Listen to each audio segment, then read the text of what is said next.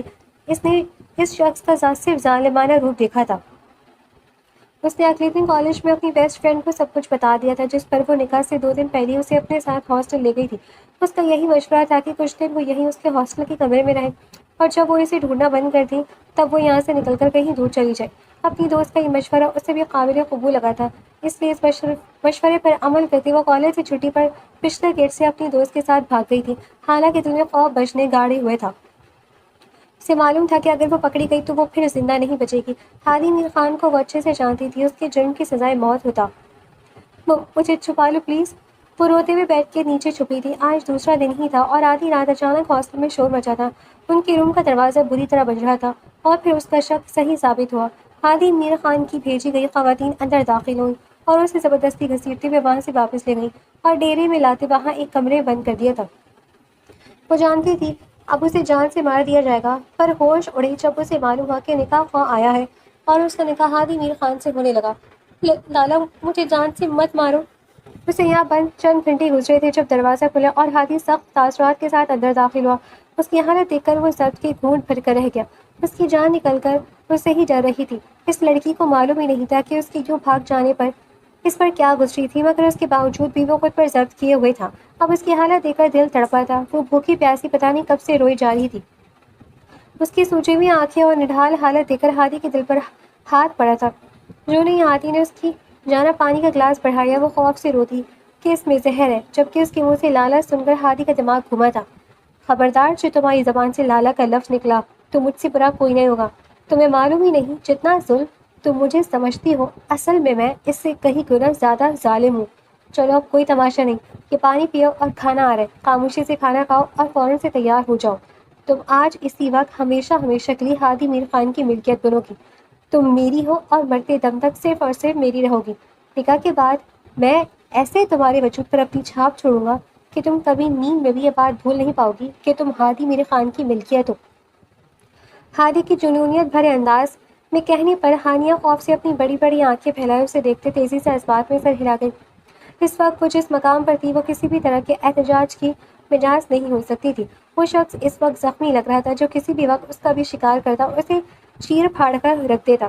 وہ اسے مزید غضبناک نہیں کرنا چاہتی تھی، اس لیے خاموشی سے اس کی خواہش کے آگے سر جھکا دیا۔ چند لمحوں کا کھیل تھا اور اس کا نکاح اس مرد کے ساتھ ہو چکا تھا جس کے سامنے جانے سے بھی وہ خوفزدہ ہو جاتی تھی۔ اس شخص نے اسے جان سے نہیں مارا تھا، مطلب یقیناً وہ اسے موت سے بھی بدتر سزا دینے والا تھا۔ یہ سوچ سوچ کر اس کی جان نکل رہی تھی۔ پتہ نہیں وہ ظالم شخص اس کے ساتھ کیسا سلوک کرے، پتہ نہیں اس کا کیا حشر کرے گا۔ چلو ہم حویلی واپس جا رہے ہیں، اور خبردار جو تم نے کسی سے کچھ کہا کہ تم کہاں تھی، میں کیسے تمہیں لایا، کسی کے لفظ بھی معلوم نہ ہو، تمہیں بس خاموش رہنا ہے، سمجھ گئی؟ نکاح کے فوراً بعد وہ اس کے پاس آتا بولا تھا، جس پر وہ نکانگی انداز میں سر ہلا گئی۔ یہ لڑکی یہاں کیا کر رہی ہے؟ کیوں لائے ہو اسے یہاں؟ ہمارے اس کے ساتھ کوئی تعلق نہیں ہے۔ اس نے یہاں سے بھاگ کر ہماری عزت خاک میں لائی ہے۔ اب اس کے لیے اس گھر میں کوئی جگہ نہیں۔ وہ اسی لیے حویلی میں داخل ہوا تو ہادی کے والد، جو پہلے ہانیہ سے بے حد پیار کرتے تھے، اب اسے دیکھتے غصے سے بولے تھے، جس کی وجہ سے وہ نم آنکھوں سے اپنی جان سے عزیز ماموں کو دیکھنے لگی۔ ان کے یہ الفاظ اور ان کا نفرت بھرا انداز اس معصوم لڑکی کو اندر تک توڑ گیا تھا۔ بابا جان یہ اب آپ کی بھانجی کی حیثیت سے نہیں، بلکہ ہادی میر خان کی بیوی کی حیثیت سے اس حویلی میں آئیے، اس لیے سوچ سمجھ کر بات کریں۔ اس کی گرجدار آواز پر تمام حویلی والے لاؤنج میں جمع ہو گئے۔ اس کا کیا جانے والا انکشاف سب کو ہی اپنی جگہ پر ساکت کر گیا۔ صرف ایک داجی تھے جو کہ اس نکاح کی خبر سن کر خوش ہوئے تھے، ورنہ باقی سب صدمے کی کیفیت میں تھے۔ یہ کیا کہہ رہے ہو بیٹا؟ تم گھر سے بھاگی ہوئی لڑکی سے نکاح کیسے کر سکتے ہو؟ تم کب سے ایسی لڑکیوں کو عزت دینے لگے؟ ایسی لڑکیوں کو تو زندہ زمین میں دفن کر دینا چاہیے۔ ہادی کی بات پر اس کی چچی نفرت بھرے انداز میں بولی تھی۔ جب سے نکاح کی خبر سنی تھی تب سے وہ انگاروں پر لوٹ رہی تھی۔ انہوں نے ہمیشہ ہادی کو اپنی بیٹی کے لیے سوچا تھا، لیکن جب ہانیہ اور ہادی کی نکاح کی خبر ان تک پہنچی تو وہ سوائے دل ملانے کے اور کچھ نہیں کر پائیں، کیونکہ یہ داجی کا فیصلہ تھا اور ہادی کو بھی کوئی اعتراض نہیں تھا۔ لیکن آج جب انہیں موقع ملا تھا تو وہ اپنے اندر کا زہر اگلنے سے خود کو روک نہیں پائی تھی، جبکہ فاریہ بھی نفرت بھری نگاہوں سے اس مصیبت کو دیکھ رہی تھی، جو کہ اس کی اتنی کوششوں کے باوجود بھی ہادی کی بیوی کی حیثیت سے اس کے سامنے کھڑی تھی۔ اس کا بس نہیں چل رہا تھا کہ وہ ابھی اسی وقت اسے قتل کر ڈالے۔ بس چچی، خبردار جو ایک لفظ بھی میری بیوی کے خلاف منہ سے نکالا، اور یہ کوئی بھاگی ہوئی لڑکی نہیں ہے، بلکہ اسے اس کے چچا اپنے ساتھ لے کر گئے تھے۔ میں اسے اس کے چچا کے گھر سے لایا ہوں۔ یہ گھر اسے کسی کے ساتھ بھاگی نہیں تھی، بلکہ یہ گھر چھوڑ کر اپنے چچا کے ساتھ چلی گئی تھی۔ وہیں اسے حویلی کے باہر سے لے کر گئے تھے۔ اس لیے خبردار، جو کسی نے اب میری بیوی کے کردار پر ایک حرف بھی کہا تو اسے میرے غیظ و غضب کا سامنا کرنا پڑے گا۔ میں کسی کا لحاظ نہیں کروں گا، اور نکاح ہو چکا ہے۔ اگر کسی کو اس نکاح سے اعتراض ہے تو وہ اس حویلی سے جا سکتا ہے، کیونکہ میں اب اپنی بیوی کے خلاف کچھ برداشت نہیں کروں گا۔ اس کے باروب دو ٹوک انداز پر سب خاموش ہو گئے تھے، جبکہ ہانیہ حیرت سے منہ کھولے اسے اتنی صفائی سے جھوٹ بولتے دیکھ رہی تھی۔ اس کے اٹل انداز کے بعد کسی میں ہمت نہیں تھی جو اس فیصلے پر اعتراض کرتا۔ شادی ہو چکی ہے، 2 دن بعد ہمارا ولیمہ ہے، تاکہ سب کو معلوم ہو جائے کہ سردار ہادی میر خان نکاح کر چکا ہے۔ تیاریاں شروع کریں آپ سب لوگ، میں ولیمے میں کسی طرح کی کمی نہیں چاہتا۔ وہ دو ٹوک انداز میں حکم صادر کرتا ہانیہ کا ہاتھ پکڑے سیڑھیاں چڑھتا اپنے کمرے کی جانب بڑھ گیا۔ ہانیہ حیرت سے اس حسین نوجوان کی پشت کو دیکھتے اس کے ساتھ قدم اٹھانے پر مجبور تھی۔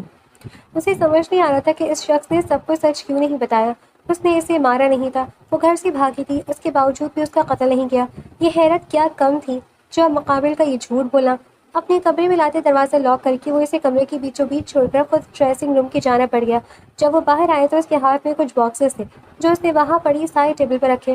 اس میں تمہارے نکاح کا جوڑا ہے، جو میں نے سوچا تھا کہ تم نکاح والے دن پہنو گی، لیکن اس سب کی نوبت ہی نہیں آئی۔ مگر ابھی بھی وقت گیا نہیں ہے، جلدی سے ڈریس پہن کر دلہن کی طرح تیار ہو کر باہر آؤ، میں تمہارا انتظار کر رہا ہوں۔ ہادی میر خان ہی جانتا ہے کہ وہ کیسے خود پر ضبط کیے ہوئے تھا۔ وہ بچپن سے خواب دیکھتا آیا تھا اس معصوم سی لڑکی کو اپنی دلہن بنانے کا، اور جب موقع آیا تو نہ چاہتے ہوئے بھی آنن فانن سادگی سے نکاح کرنا پڑا۔ مگر اب وہ اسے اپنی دلہن کے روپ میں دیکھنا چاہتا تھا، جبکہ اس کی بات پر وہ جو مقابل کی جانب سے کسی سزا کی منتظر تھی، حیرت سے اسے دیکھنے لگی۔ کیا بات ہے، خود نہیں تیار ہو سکتی تو مجھے بتاؤ، میں مدد کر دیتا ہوں۔ اسے وہیں جمے دیکھ کر وہ اسے گھورتے ہوئے اس کی جانب بڑھا تو وہ ہڑبڑا کر ہوش میں آتی تیزی سے وہ باکسز اٹھائے واپس ڈریسنگ روم میں بند ہو گئی۔ دروازہ کھولو ہانیہ، کیا اندر ہی سو گئی ہو؟ ابھی اسی وقت دروازہ کھولو ورنہ میں توڑ کر اندر آ جاؤں گا۔ اسے گئے ہوئے پورا 1 گھنٹہ ہو گیا تھا، لیکن وہ تو باہر آنے کا نام ہی نہیں لے رہی تھی۔ ہادی میر خان اس دوران بڑے ضبط کے ساتھ کمرے میں چکر کاٹتا ہے اور بے چینی سے ان کا استقبال کرتے رہا تھا۔ آخر جب 1 گھنٹہ گزر گیا اور اس کے باہر آنے کے ابھی تک کوئی آثار نظر نہیں آئے تو وہ اپنے غصے پر قابو کھوتا دروازہ بجاتے دھاڑا تھا، اور وہ معصوم لڑکی جو پہلی اس کے ڈر سے ہی اندر چھپی بیٹھی تھی، اس نے دلہن کا جوڑا اور زیورات تو پہن لیے تھے۔ ڈھیر سارا میک اپ دیکھ کر اسے یہ ہی نہیں سمجھ آیا کہ اس کا کیا کرنا ہے، اس لیے بس لائنر، مسکرا اور لپسٹک ہی لگائی تھی۔ اس میں ہی اس کا رخ نکل آیا تھا۔ اس کی دھاڑ پر وہ ہڑبڑا کر تیزی سے دروازہ کھول گئی۔ اس کے دروازہ کھولتے ہادی میر خان، جس کا غصہ اس وقت آسمانوں سے باتیں کر رہا تھا، وہ یکدم ہی ٹھنڈا پڑ گیا۔ وہ اپنی جگہ پر مبہوت سا اپنے سامنے کھڑی اپنی دلہن کو دیکھنے لگا۔ وہ لڑکی اس کی لڑک پن کی محبت تھی، اس نے برسوں اس دن کا انتظار کیا تھا، اور آج جب وہ اس کے تصورات اور خوابوں سے نکل کر حقیقت کا روپ دھارے اس کی دلہن بنی اس کے سامنے کھڑی تھی، تو اس لمحے وہ سب کچھ بھول گیا۔ سحر کے عالم میں آگے بڑھتا وہ اسے اپنی گود میں اٹھا گیا، جس پر وہ گھبرا کر تیزی سے اپنی آنکھیں میچ گئی۔ وہ اسے اپنے حصار میں لیے بستر پر آیا اور اس کی محبوب کی قربت میں ہر شے بلائے نازک سے حسینہ میں گم ہوتا چلا گیا۔ جبکہ اس کے جذبات سے انجان ہانیہ کا دل جل رہا تھا۔ اس کے نزدیک وہ صرف اس سے اپنی ضرورت پوری کر رہا تھا، اور یقیناً جب اس کا مطلب پورا ہو جاتا تو وہ یا تو اسے کسی بیکار چیز کی طرح پھینک دیتا یا پھر اسے مار دیتا۔ اس کے ذہن میں اس وقت صرف اور صرف آریہ کی باتیں گھوم رہی تھی۔ وہ اس شخص کی محبت، اس کی نرمی محسوس ہی نہیں کر پائی۔ وہ اس کی قربت میں پرسکون ہوتا گہری نیند سو چکا تھا، جبکہ وہ ساری رات ہانیہ کے انگاروں پر گزری تھی۔ وہ جلتی آنکھوں سے اسے حسین ترین مرد کو دیکھنے لگی جو اس کے نزدیک اس کے وجود کو استعمال کرتا اب سکون سے سو گیا تھا۔ اس شخص سے نفرت سی ہونے لگی تھی۔ یقیناً اس شخص نے اسے یوں بے مول کرتے، اس سے اپنا حق لیتے، اسے بھاگنے کی سزا دی تھی۔ اس کا ذہن الٹی سیدھی سوچوں کی آماجگاہ بنا ہوا تھا۔ وہ چاہ کر بھی کچھ اچھا سوچ نہیں پا رہی تھی۔ دل اس وقت بدگمانی کی انتہا پر تھا۔ اپنی بدگمانی میں وہ اس کی محبت اور نرمی محسوس ہی نہیں کر پائی تھی۔ ولیمے کا فنکشن خیر و عافیت کے ساتھ گزر گیا تھا۔ حاریہ کو یہی فکر تھی کہ اس کے چچا اگر ولیمے پر آئے اور انہوں نے سب کو یہ بتا دیا کہ وہ اسے لے کر نہیں گئے تھے تو پھر کیا ہوگا، لیکن وہ نہیں جانتی تھی کہ کیسے اور کس طرح۔ لیکن اس کے سامنے ہی جب اس کے چچا سے اس کے نانا جان اپنی نواسی کو لے کر جانے کا شکوہ کیا جائے تو بجائے انکار کرنے کے یا اعتراض اٹھانے کے وہ بس خاموشی سے سر جھکا گئے۔ اس بات پر واقعی حیران رہ گئی، لیکن جو بھی تھا اچھی بات ہے یہ تھی کہ سب ٹھیک ہو گیا تھا، کیونکہ جب سے سب کو یہ معلوم ہوا تھا کہ وہ گھر سے بھاگی نہیں تھی بلکہ اس کے چچا اسے لے کر گئے تھے، تب سے اس کے دونوں ماموں اور نانا کا رویہ اس کے ساتھ پھر سے پہلے جیسا ہو گیا تھا، اور وہ اب یہاں رہتے ہوئے ان کی ناراضگی مزید مول نہیں لے سکتی تھی۔ اگلی صبح وہ دونوں ساتھ ہی ناشتے کے لیے نیچے آئے تھے۔ ہادی جہاں بہت ہی خوش نظر آ رہا تھا وہیں کافی بجھی ہوئی نظر آ رہی تھی۔ ہادی میر خان زبردستی اس کی سر پر کھڑے ہو کر اسے تیار کروایا تھا، اس کے لیے ڈریس، جیولری سب کچھ خود سلیکٹ کیا تھا۔ وہ اس وقت اس کے رنگ میں رنگی بے حد حسین لگ رہی تھی، لیکن اس شخص سے بدگمان ہونے کی وجہ سے اسے لگ رہا تھا کہ وہ شخص بس اسے نیچا دکھانے کے لیے اس کے ساتھ زبردستی کر رہا ہے۔ وہ اس سے یہ سب کروا کے اس پر یہ ثابت کرنا چاہتا ہے کہ وہ اب اس کی زر خرید غلام ہے۔ ناشتہ کہاں ہے فاریہ؟ ہادی اپنے دادا کے سامنے والی دوسری سربراہی کرسی پر بیٹھا اور معمول کے مطابق فاریہ کو پکارا، کیونکہ ناشتہ اور رات کا کھانا ہمیشہ وہی سرو کرتی تھی۔ وہ یہی ظاہر کرتی تھی کہ یہ اسی نے بنایا ہے، حالانکہ ناشتہ اور رات کا کھانا ہانیہ بناتی تھی، لیکن فاریہ ٹیبل پر کھانا سجا کر سب کو یہی تاثر دیتی تھی کہ وہ خود کھانا بنا کر لاتی ہے۔ ہادی میر خان کی پکار پر فاریہ، جو کہ جلتی نگاہوں سے ہانیہ کو گھور رہی تھی، وہ خوشی سے اچتاتی نظریں ہانیہ پر ڈال کر فوراً کچن کی جانب بڑھ گئی۔ کچھ دیر میں اس نے معمول کی طرح کھانا لگا دیا۔ یہ کیا ہے کھانے میں؟ ذائقہ کیوں نہیں ہے فاریہ؟ کھانا کیا کسی اور نے بنایا ہے؟ ہادی میر خان نے پہلا لقمہ لیتے ہی منہ بناتے ہوئے غصے سے فاریہ کو دیکھتے ہوئے کہا، جس پر فاریہ کو اپنی جان نکلتی محسوس ہوئی، کیونکہ ہمیشہ ناشتہ ہانیہ ہی بناتی تھی اور وہ جب سے غائب تھی پیچھے سے ہادی میر خان نے اپنے گھر میں قدم ہی نہیں رکھا تھا۔ اور آج کہاں رہا تھا، لیکن آج ہمیشہ کی طرح ہانیہ ناشتہ بنانے نہیں آئی تھی۔ اب وہ کہاں سے ہانیہ کے ہاتھ کا بنایا ہوا کھانا لے کر آتی؟ ہانیہ تو ابھی ہادی کے ساتھ ہی نیچے آئی تھی۔ وہ اصل میں میری طبیعت کچھ ٹھیک نہیں تھی نا، اس لیے آج ملازمہ نے کھانا بنایا ہے، اس لیے وہ ذائقہ نہیں آ رہا۔ آپ کہتے ہو تو میں آپ کے لیے اپنے ہاتھوں کا ناشتہ بنا دیتی ہوں، فاریہ نے گڑبڑا کر جلدی سے کہا تھا، جس پر وہ سر جھڑک کر رہ گیا۔ نہیں اب رہنے دو، کوئی ضرورت نہیں ہے، میں اب یہی کھا لوں گا، لیکن آگے سے احتیاط کرنا۔ وہ سنجیدگی سے کہہ کر اب اپنی بیوی کو دیکھنے لگا، جو پتہ نہیں کیوں سر جھکائے کھڑی انگلیوں میں مڑ رہی تھی۔ آج سے پہلے اسے کبھی فاریہ اور ہادی کے درمیان ایسی بے تکلفی محسوس نہیں کی تھی، حالانکہ وہ نارمل انداز سے بات کر رہے تھے، لیکن فاریہ کی گئی باتوں کی وجہ سے اسے ایسا لگ رہا تھا جیسے ان دونوں کے درمیان بڑا ہی کوئی گہرا تعلق ہو۔ تم کیا سوچ رہی ہو؟ آؤ بیٹھو، اتنا بھی برا کھانا نہیں ہے کہ کھایا نہ جا سکے، بس مجھے لگتا ہے کہ مجھے فاریہ کے ہاتھ کے کھانے کی کچھ زیادہ ہی عادت ہو گئی ہے، یہ جب رخصت ہو جائے گی تو بڑی مشکل ہوگی۔ اپنی بیوی کا ہاتھ پکڑتے ہوئے اسے ساتھ بٹھاتے ہوئے نارمل انداز سے بولا تھا، جس پر فاریہ اور ہانیہ دونوں کا چہرہ تاریک ہوا، لیکن وجہ الگ الگ تھی۔ آج بہت بھوک لگ رہی ہے، دن میں بھی ڈھنگ سے ناشتہ نہیں کیا اور پھر کام کے دوران کچھ کھایا ہی نہیں۔ فاریہ اب کی بار خود اپنے ہاتھوں سے ہی کھانا بنانا، ٹھیک ہے نا؟ اور تم ہانیہ، تم میرے ساتھ چلو، مجھے تم سے ضروری کام ہے۔ وہ شام کو تکا ہرا حویلی لوٹا تو لوٹتے ساتھ ہی حکم صادر کیا۔ خود کے پکارے جانے پر جہاں فاریہ کھل اٹھی تھی، وہیں ہانیہ کے جانے کی بات پر وہ گڑبڑا کر اپنی ماں کو دیکھنے لگی۔ ارے بیٹا، ہانیہ کو کہاں لے کر جا رہے ہو؟ تھوڑی دیر ہمارے پاس بیٹھنے دو۔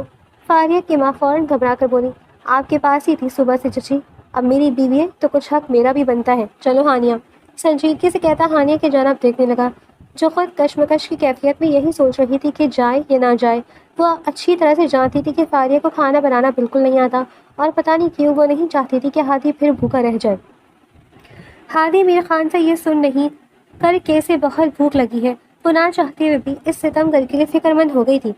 میں تھوڑی دیر میں آتی ہوں، اس نے منمناتے ہوئے کہا، تو وہ ماتھے پر بل ڈالے اسے دیکھنے لگا۔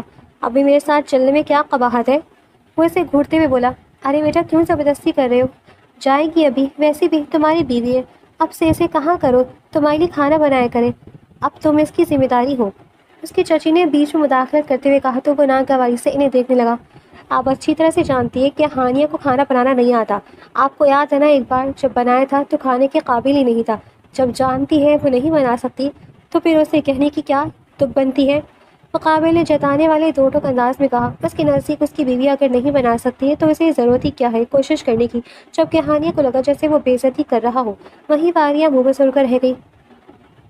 یہ ہمیشہ سے ہوتا آیا تھا، اس کی کوکنگ بہت اچھی تھی، لیکن اس کے بنائے گئے کھانے کو اس کی ممانی اپنی بیٹی کا نام دیتی، اپنی بیٹی کے لیے تعریفیں بٹورتی تھی، اور اگر کبھی غلطی سے فاریہ کچھ بنا لیتی، بلکہ وہ بناتی ہی کہاں تھی، وہ تو ہمیشہ خراب ہی کرتی تھی، تو اس پر ہانیہ کا نام لگا دیا جاتا کہ یہ کھانا ہانیہ نے بنایا ہے۔ اس کی ممانی نے جی بھر کر ہانیہ کو بدنام کیا تھا، اور آج ان کی یہی سازش انہی کے گلے پڑ گئی تھی۔ اسے وہیں جمے دیکھ کر میر ہادی اس کے جانا پڑتا اسے بازو سے پکڑ کر اپنے ساتھ سیڑھیاں چڑھ گیا، جبکہ پیچھے وہ ماں بیٹی ایک دوسرے کا منہ دیکھتی رہ گئی۔ تمہیں کیا ہوا، اتنی پریشان کیوں لگ رہی ہو؟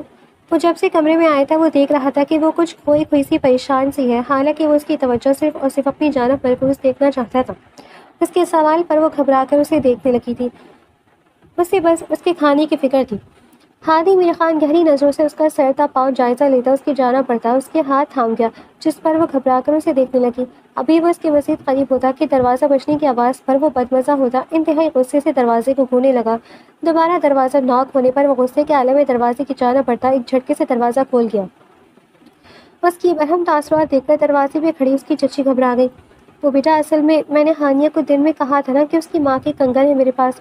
اس نے کہا تھا کہ وہ بعد میں لے لے گی، لیکن پھر اسے بھی یاد نہیں رہا اور مجھے بھی بھول گیا۔ مگر تم تھوڑی دیر کے لیے اسے بھیج دو تو میں وہ کنگن اسے دے دوں۔ اور بھابھی بھی اسے بلا رہی تھی، وہ خاندانی زیورات پسند کر رہی ہیں اور اس کے لیے ہانیہ کو زیورات دکھانا چاہتی ہیں۔ وہ جلدی بولی، جس پر وہ ایک گہرا سانس لیتا خود پر قابو پا گیا۔ ٹھیک ہے جاؤ، لیکن جلدی واپس آنا۔ وہ خود پر ضبط کرتا ہانیہ کو دیکھتے ہوئے بولا، جس پر وہ تیزی سے کمرے سے نکل گئی۔ یہ تو وہی جانتی تھی کہ یہ کنگن اور خاندانی زیورات کا بس بہانہ ہے، وہ بس اسے کھانا بنانے کے لیے لینے آئی ہے، اور اچھا ہی تھا، وہ خود بھی جانا چاہتی تھی۔ ہادی میر خان کا رویہ اس کے ساتھ کافی عجیب سا تھا، اس نے اسے یہاں سے بھاگنے کی سزا ابھی تک نہیں دی تھی۔ ان کی شادی کو 1 ماہ ہونے والا تھا اور اس کا رویہ ہانیہ کے ساتھ کافی اچھا اور نرم تھا۔ جیسے ظالمانہ سلوک اور انداز کی اسے اس شخص کی توقع تھی، وہ اس کے برعکس کافی نرم مزاج ثابت ہوا تھا۔ وہ ایسے پیش آتا جیسے وہ دونوں کوئی لوی ڈوی کپل ہوں۔ اس کا یہ رویہ ہانیہ کو الجھا کر رکھ دیتا، لیکن پھر وہ سوچتی کہ شاید وہ یہ سب کچھ اس کی جائیداد حاصل کرنے کے لیے کر رہا ہے، کیونکہ اس کے علاوہ اسے اور کوئی وجہ سمجھ نہیں آ رہی تھی۔ اور یہ سوچ کر ہی اس کا دل ڈوبنے لگتا ہے کہ اس کی جائیداد حاصل کرنے کے بعد وہ شخص اس کے ساتھ بہت بدتر سلوک کرے گا۔ یہ خوف ہر لمحہ اس کی ذات پر طاری رہتا۔ اس شخص کے ساتھ رہتے ہوئے اس کا نرم انداز، اس کا فکر کرنا، یہ سب خود بخود ہانیہ کا خوف کم کر گیا تھا۔ اب اسے آنے والے وقت کی فکر تھی۔ اس کے علاوہ ہادی میر خان کا فاریہ سے مخاطب ہونا اسے ہمیشہ بری طرح چبھتا تھا۔ حالانکہ ہادی میر اسے اپنی چھوٹی بہنوں کی طرح ٹریٹ کرتا تھا، لیکن کیونکہ ہادیہ کے ذہن میں شک کا بیج تھا تو وہ ان دونوں کو ساتھ دے کر غلط ہی سوچتی تھی۔ پھر فاریہ اسے بولنے ہی کہاں دیتی تھی، جہاں اسے موقع ملتا وہ اسے نیچا دکھا کر خود کو برتر ثابت کرتی، بار بار اپنی باتوں سے اسے احساس دلاتی کہ ہادی اس سے محبت کرتا ہے۔ ہادی میر خان ہادی اس دن معمولی سے ہٹ کر دوپہر کو جلدی گھر واپس آ گیا تھا۔ وہ کمرے میں گیا تو ہانیہ کو کہیں نہ پا کر وہ حیران ہوا، کیونکہ دوپہر کے وقت سب لوگ اپنے اپنے کمروں میں آرام کر رہے ہوتے تھے اور پتہ نہیں وہ بیوقوف لڑکی کہاں تھی۔ وہ اس کے پرانے کمرے میں گیا لیکن وہ وہاں بھی نہیں تھی۔ تب ایک ملازمہ سے پوچھا تو معلوم ہوا کہ وہ کچن میں ہے، جس پر وہ حیران ہوا کہ اس لڑکی کی تو کوئی کام کرنا ہی نہیں آتا، پھر وہ کچن میں کیا کر رہی ہے۔ وہ کچن میں داخل ہوا تو ٹھٹک گیا، کیونکہ اسے سامنے ملازمہ کے ساتھ تیزی سے ہاتھ چلاتے کھانا بناتے دیکھ کر وہ حیران رہ گیا۔ یہ تم کیا کر رہی ہو؟ اس کی آواز پر وہ گھبرا کر پیچھے مڑی۔ وہ بس رات کے کھانے کے لیے تھوڑی مدد کروا رہی تھی۔ وہ گھبرا کر نظریں جھکائے بولی، لیکن تمہیں تو کھانا بنانا نہیں آتا، اور فاریہ کا ہے، یہ تو اس کا کام ہے نا، کھانا تو ہمیشہ وہی بناتی ہے وہ تو۔ وہ ماتھے پر بل ڈالے پوچھنے لگا، جس پر وہ گھبرا کر خاموش ہو گئی۔ وہ فاریہ کے بارے میں کچھ غلط نہیں کہنا چاہتی تھی، کیونکہ اس کے نزدیک ہادی فاریہ سے محبت کرتا ہے اور وہ نہیں چاہتی تھی کہ اس کی کسی بات پر وہ غضبناک ہو، اس لیے بس خاموشی سے سر جھکائے کھڑی رہی۔ اس کی خاموشی پر وہ لب بھیج کر کھانے پر نظر ڈال گیا۔ چند ڈشز بن چکی تھی، جبکہ کافی چیزیں بن رہی تھیں۔ دوپہر کے وقت سے ہی رات کے کھانے کی تیاریاں ہونے لگتی تھی، کیونکہ ڈنر کے لیے کافی ساری ڈشز کا اہتمام کیا جاتا تھا اور انہیں بنتے کافی وقت لگ جاتا تھا۔ ہادی نے آگے بڑھتے ایک چمچ اٹھائے فروٹ رائفل چکھا تو وہ حیران رہ گیا، کیونکہ وہ ذائقہ ویسا ہی تھا جیسا وہ کھانے کا عادی تھا، لیکن اسے تو یہی بتایا جاتا تھا کہ یہ کھانا فاریہ بناتی ہے۔ یہ تم نے بنایا ہے؟ وہ اب دوسری ڈش چکھ کر بولا۔ اس کے سوال پر وہ گھبرا گئی۔ وہ اس کی خاموشی پر خور خوار نظروں سے ملازمہ کی جانب دیکھنے لگا، جو کہ اس کی ایک نظر پر ہی گھبرا چکی تھی۔ کس نے بنائی یہ کھانا؟ اس کی دھاڑ پر وہاں سب کانپ اٹھی تھی۔ ہانیہ بیوی نے۔ وہ پہلے سے جانتا تھا، لیکن ان کے کہتی وہ طنزیہ انداز میں مسکرا کر اب افسوس سے اپنی بیوی کو دیکھنے لگا۔ ہر روز حویلی کا ناشتہ اور رات کا کھانا کون بناتا ہے؟ اس نے سنجیدگی سے ایک اور سوال کیا، جس پر ملازمہ ایک دوسرے کا منہ دیکھنے لگی۔ میں نے کچھ پوچھا ہے؟ وہ ایک بار پھر دھاڑا تو حالیہ سمیت وہاں سب ڈر کے مارے کانپنے لگی۔ ہانیہ بی بی، انہوں نے جھٹ سے کہا۔ کب سے؟ اس سوال پر وہ مٹھیاں بھیج کر بولا، شروع سے، جب سے وہ آئی تھی تب سے ہی۔ چھوٹی خانم نے ان پر یہ ذمہ داری ڈال دی تھی۔ ان کے جواب پر وہ اذیت بھرے انداز میں مسکرانے لگا۔ اور وہ خراب کھانا جس کے بارے میں بتایا گیا تھا کہ وہ ہانیہ نے بنایا ہے؟ وہ بے اختیار پوچھنے لگا۔ وہ تو فاریہ بی بی نے بنایا تھا، ایک ملازمہ جھٹ سے بولی۔ وہ افسوس سے سر ہلاتا اپنی مٹھیاں بھیج گیا تھا، جبکہ وہ سر جھکائے خاموشی کھڑی تھر تھر کانپ رہی تھی۔ اگلے ہی لمحے وہ اسے بازو سے پکڑتا باہر سے نکلنے لگا۔ جب رکتے ہوئے ایک نظر ملازمہ پر ڈالی، آج کھانا کوئی نہیں بنائے گا، جو بن چکا ہے اسے ڈبوں میں ڈال کر فریزر میں رکھ دو اور پھر اس کو لاک لگا کر چابی میں میرے حوالے کر دو۔ وہ غصے سے حکم صادر کرتا اسے لیے اپنے کمرے میں آ گیا تھا۔ تم کیوں اتنی بیوقوف ہو؟ اتنا سب ہوتا رہا، تم نے کسی کو بتانا تک ضروری نہیں سمجھا؟ بابا کو، دادا کو، مجھے، کسی کو بتاتی یہ تمہاری نانا کا گھر ہے، تمہاری ماں کا ہے، تمہارا حق ہے یہاں پر، پھر کیا ضرورت تھی ان کے ہاتھوں کٹ پتلی بننے کی؟ وہ غصے کے عالم میں بولا تو اس کے غصے کے ڈر سے وہ پھوٹ پھوٹ کر رونے لگی، جس پر وہ ایک دم خاموش ہوتا اسے اپنی سینے سے لگا گیا تھا۔ وہ اس بیوقوف لڑکی کو کیا ہی کہتا، لیکن جنہوں نے یہ ناانصافی کی تھی وہ انہیں معاف نہیں کرنے والا تھا۔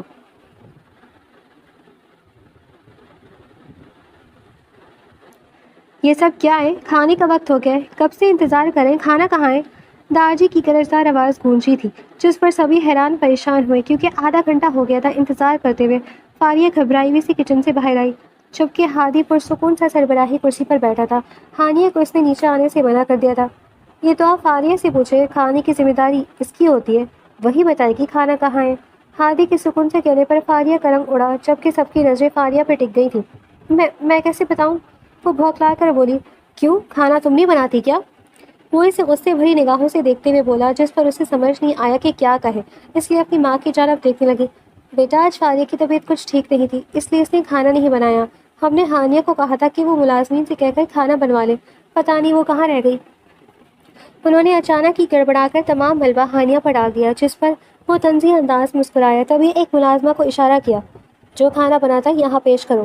اس کے حکم پر ملازمہ فوراً فریزر میں چھپا رکھا گیا کھانا گرم کر کے لے آئی۔ سب حیرت سے اسے دیکھنے لگے۔ یہ کیا ہے؟ داجی حیران سے پوچھنے لگے۔ یہ وہی کھانا ہے جو ہانیہ نے بنایا ہے، اور پچھلے 5 سال سے ہانیہ ہی بناتی آ رہی ہے، اور ان محترمہ کا نام لگا کر یہاں پیش کیا جاتا ہے۔ آپ کو شرم نہیں آتی چچی، اس یتیم مسکین بچی کے ساتھ ایسا ظلم کرتے ہوئے؟ اور مورے، آپ بھی اس میں شامل تھیں؟ وہ جتانے والے انداز میں کہتا وہاں موجود سب کے سروں پر بم گرا گیا، تو مرد حضرات حیرت سے ہادی کو دیکھنے لگے۔ کیا یہ سچ ہے بہو؟ ناجی کی گرجدار آواز گونجی تو وہ سب گھبرا گئی۔ یہ جھوٹ ہے، آپ کو ہانیہ نے کہا ہے نا، وہ جھوٹ بول رہی ہے، مجھے پھنسا رہی ہے۔ فاریہ فوراً گھبرا کر بولی تو وہ غصے سے بھری نگاہوں سے اسے دیکھنے لگا۔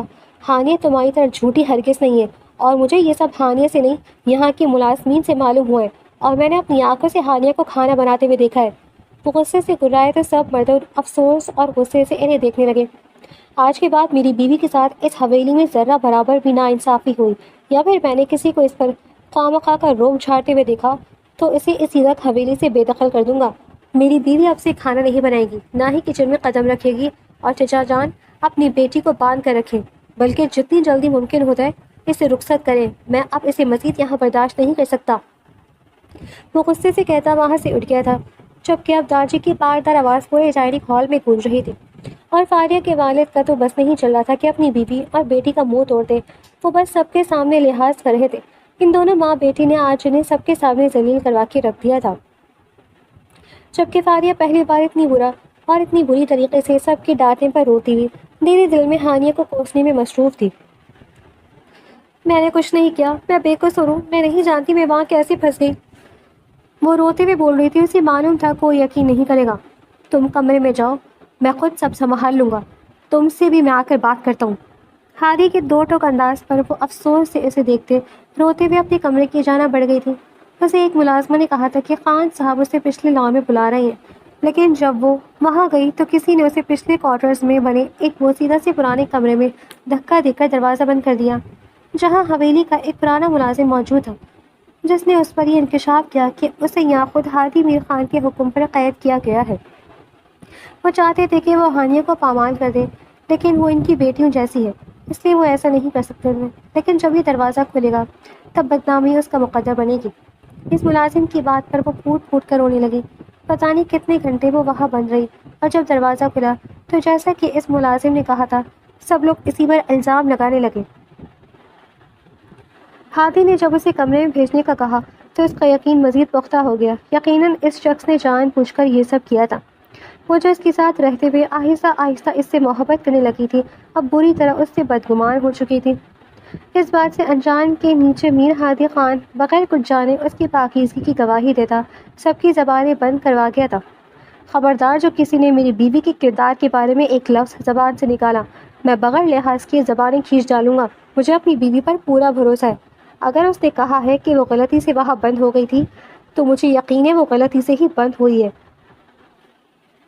مجھے اپنی بیوی پر پورا یقین ہے، اور جب میں یقین کرتا ہوں تو اور جو کوئی اس پر شک کرنے کی غلطی کرے گا، میں اس شخص کے معاملے میں ہر لحاظ ہر رشتہ بھول جاؤں گا۔ میرے لیے میری بیوی پاک باز ہے اور اس کے کردار پر میں کیچڑ برداشت نہیں کر سکتا۔ اس کی گرجدار اور اٹل انداز میں کہنے پر سب خاموش ہو گئے تھے، جبکہ فاریہ جس نے یہ سب تمام منصوبہ بنایا تھا وہ غصے سے بیچ و تاب کھا کر رہ گئی۔ اسے تو لگا تھا کہ اس سب کے بعد ہادی اسے طلاق دے دے گا، لیکن یہاں تو وہ خود اس کی پاکیزگی کی گواہی دینے کھڑا ہو گیا تھا۔ لیکن پھر کچھ سوچ کر وہ مسکرائی، کیونکہ وہ جانتی تھی کہ ہانیہ انتہائی بیوقوف اور جذباتی لڑکی ہے۔ جو کچھ اس نے اس ملازم سے کہلوایا تھا، اس کے بعد ہانیہ کبھی بھی ہادیہ پر یقین نہیں کرے گی۔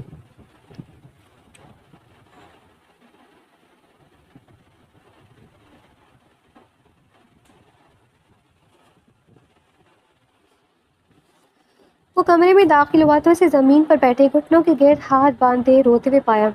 وہ تڑپ کر اس کی جانب بڑھا۔ ہانیہ! اس کی پکار پر اس نے ایک جھٹکے سے سر اٹھایا اور اس کی آنکھوں میں نفرت دیکھ کر وہ اپنی جگہ پر الجھ کر رہ گیا۔ کیا چاہتے ہیں آپ مجھ سے؟ کیوں کر رہی یہ سب؟ کچھ چاہیے نا، نام کی صحیح بیوی تو ہوں نا آپ کی۔ آپ اتنا کیسے کہہ سکتے ہیں کہ اپنی بیوی کو اپنے ہی ملازم کے سامنے ڈال دیا؟ آپ کو جائیداد چاہیے نا میرے لیے؟ میں سب کچھ دینے کے لیے تیار ہوں، لیکن پلیز مجھے چھوڑ دیں۔ میں مزید آپ کے ساتھ نہیں رہ سکتی، نہ ہی اذیت اور آپ کی گھٹیا سازشوں کا حصہ بننا چاہتی ہوں۔ آپ کے آگے ہاتھ جوڑتی ہوں، میں اپنا سب کچھ آپ کے نام کر دیتی ہوں۔ ابھی اسی وقت آپ کو جو چاہیے آپ لے لیں۔ آپ اپنی محبت کے ساتھ خوش رہیں، بس مجھے یہاں سے زندہ جانے دیں۔ پھوٹ پھوٹ کر روتی وہ اس کے سامنے ہاتھ جوڑ گئی، جبکہ وہ حیرت زدہ سا اپنی جگہ کھڑا نہ سمجھی سے اسے دیکھنے لگا۔ تم کیا کہہ رہی ہو؟ میں سمجھا نہیں۔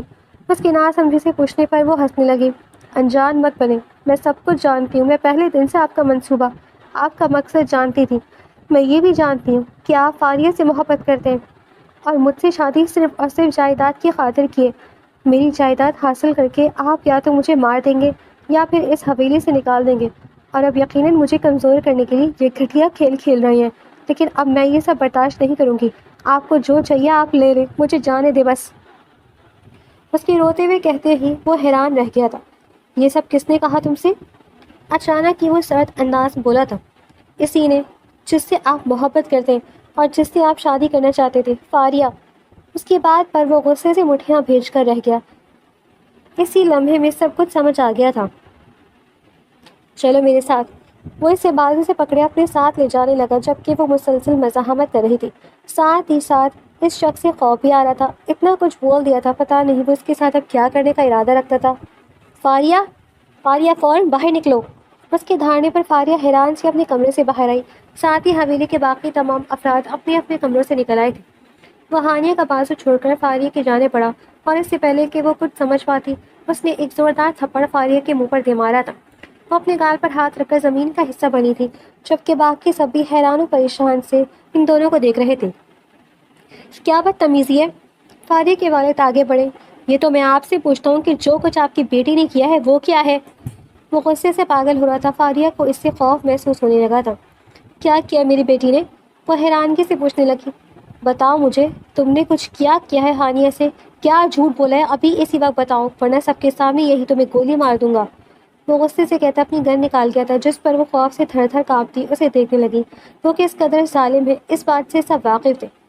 میں سب کچھ بتاتی ہوں۔ میں آپ کو پسند کرتی تھی، اس لیے میں نے ہانیہ سے جھوٹ بولا کہ آپ اسے پسند نہیں کرتے، آپ مجھ سے محبت کرتے اور صرف اس کی جائیداد کی خاطر اس سے نکاح کر رہے، اور اس کی جائیداد حاصل کر کے آپ اسے حویلی سے نکال دیں گے، اس لیے وہ حویلی چھوڑ کر چلی گئی تھی۔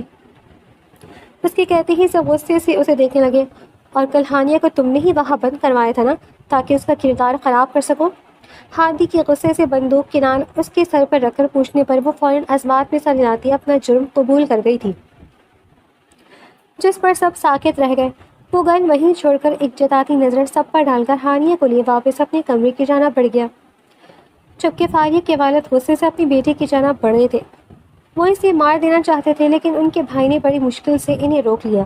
باپ کے پڑنے والے تھپڑوں پر وہ پھوٹ پھوٹ کر رونے لگی تھی۔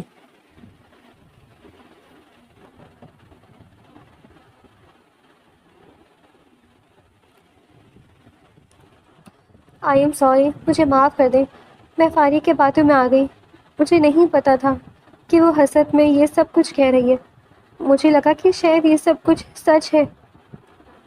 کمرے میں آتے ہی ہانیہ شرمندگی سے بولی تھی، جس پر وہ سر نفی میں ہلاتے اسے اپنے سینے سے لگا گیا۔